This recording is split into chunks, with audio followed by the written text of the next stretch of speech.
Plastic हर जगह है, हमारे घरों में, हमारे खाने में, हमारे कपड़ों में, यहाँ तक कि हमारे शरीर के अंदर भी। कभी इसे चमत्कारी पदार्थ कहा जाता था, हल्का, मजबूत, सस्ता और टिकाऊ। एक शानदार डिजाइन जो इंसान ने बनाया, जो अब हमारी सबसे बड़ी समस्या बन गई है। नमस्कार, मेरा नाम है मनीषा लाट गुप्ता और मैं एक पर्माकल्चर टीचर हूँ। और आज हम बात करेंगे प्लास्टिक की समस्या की। प्लास्टिक बने लगभग 100 साल हुए हैं। अब तक इंसान ने 10 अरब टन से ज्यादा प्लास्टिक बनाया है और हैरानी की बात यह है कि लगभग सारा ये प्लास्टिक अभी तक हमारी धरती पर मौजूद है। प्लास्टिक खत्म ही नहीं होता, वो बस छोटे छोटे टुकड़ों में टूट जाता है, जिन्हें हम कहते हैं माइक्रो प्लास्टिक्स।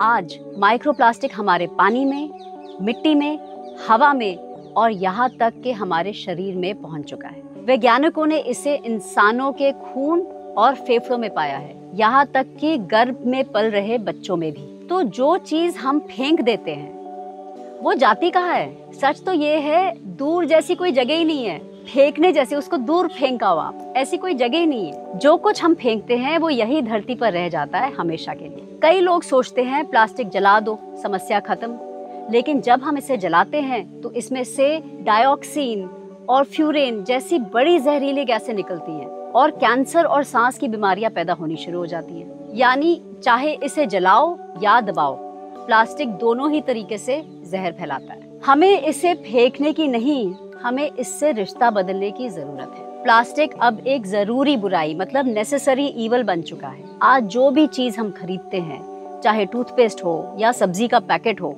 सब किसी ना किसी पैकेजिंग में लिपटा हुआ आता है। समस्या सिर्फ प्लास्टिक की नहीं है, हमारा उपभोग और अनावश्यक पैकेजिंग की है। हमारा उपजाऊ खूबसूरत देश इस तरह के कचरे के लिए बना ही नहीं था। हम तो एक ऐसा जीवन जीते थे जहाँ हमें धरती से ही चीजें मिलती थी, हम उसको इस्तेमाल करते थे और वापस वो धरती में समा जाता था। हमारा जीवन पहले से ही सर्कुलर होता था। अब हमें क्या करना है? हमें एक परिपूर्ण चक्र अपनाना है। समाधान सिर्फ रिसाइकल नहीं है। पहला कदम है मना करना। हमें ये चीज चाहिए ही नहीं। जो जरूरी नहीं है उसे लेने से मना कर दें, जो है उसे बार बार इस्तेमाल करें और फेंकने से पहले उसका नया उपयोग खोजें। बाजार जाते समय कपड़े का बैग साथ में ले जाइए। छोटे छोटे पैकेट्स की बजाय थोक में चीजें खरीदिए। बोतलें, स्ट्रॉ, प्लेटें जैसे सिंगल यूज प्लास्टिक से बचें। और सबसे जरूरी, कचरा अपना अलग अलग करें। गीला और सूखा कचरा अलग रखें। जब कचरा मिला होता है तो सब बेकार हो जाता है। जब आप अलग अलग रखते हैं तो कम से कम आपके गीले कचरे का कंपोस्ट तो बनता है। आनंदा में यहाँ पे हम प्लास्टिक का इस्तेमाल बहुत कम करते हैं और जब हम शहर में रहते थे, मुंबई या गुड़गांव में, हमने तभी से ही आदत पाल ली थी। पुनः उपयोग वाले डिब्बे, कांच की बोतलें, जैविक पैकेजिंग और सबसे महत्वपूर्ण, कुछ भी जलाया या दबाया नहीं जाता। हर जैविक चीज कंपोस्ट बनती है, मिट्टी में लौटती है और जीवन का हिस्सा बन जाती है। हमें कचरा नहीं बनाना, हमें मिट्टी बनानी है, क्योंकि प्रकृति में कोई प्लास्टिक नहीं है और कोई प्रदूषण भी नहीं।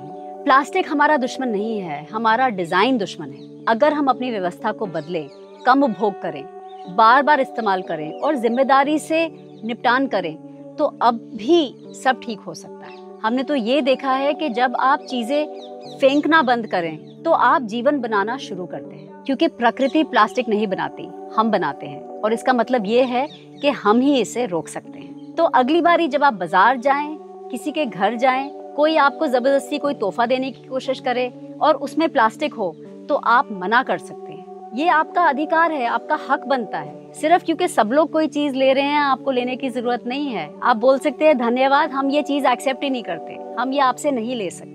और जो प्लास्टिक आपके घर में आ रहा है, आप उसका जितना फिर से रीयूज कर सके, जितनी बारी आप उसको इस्तेमाल कर सके, उतनी बारी इस्तेमाल करने की कोशिश करिए। आप देखेंगे कि एक परिवार इतना ज्यादा फर्क ला सकता है अपने इलाके में, अपने शहर में, अपने RW में, अपने गाँव में।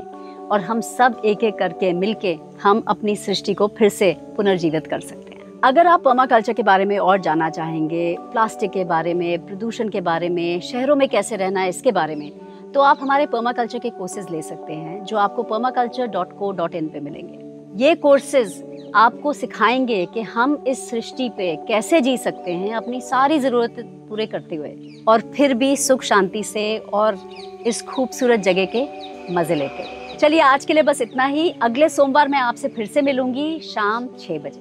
देखने के लिए शुक्रिया, नमस्कार।